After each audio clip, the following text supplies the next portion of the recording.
লানতের হুকুম। কোনো মানুষ যদি লানতের কাজ করে তাহলে তাকে লানত দেওয়া জায়েজ হবে, তার নাম উল্লেখ করে নয়।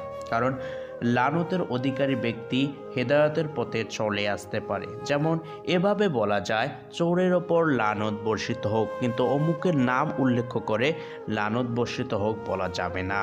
হাদিস শরীফে মহানবী সাল্লাল্লাহু আলাইহি ওয়াসাল্লাম কয়েক প্রকার লোকের প্রতি অভিশাপ করেছেন, যেমন সুদগ্রহীতা এবং সুদদাতা, সুদ সংক্রান্ত দলিল সম্পাদনকারী ও সুদের লেনদেনের সাক্ষী, অপকর্মে লিপ্ত ব্যক্তি, চোরের প্রতি, মদ বিক্রেতা, মদ ক্রেতা, মদ পানকারীর ব্যক্তি, এসব লোকের প্রতি রাসূল সাল্লাল্লাহু আলাইহি ওয়াসাল্লাম কঠোর ভাষায় লানত করেছেন।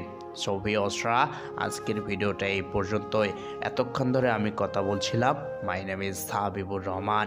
ভিডিওটা শেষ করার আগে ছোট্ট একটা রিকোয়েস্ট না করলে নয়, যারা আমার এই চ্যানেলে নতুন অবশ্যই সাবস্ক্রাইব করে এই ছোট্ট পরিবারের সদস্য হয়ে যাবেন।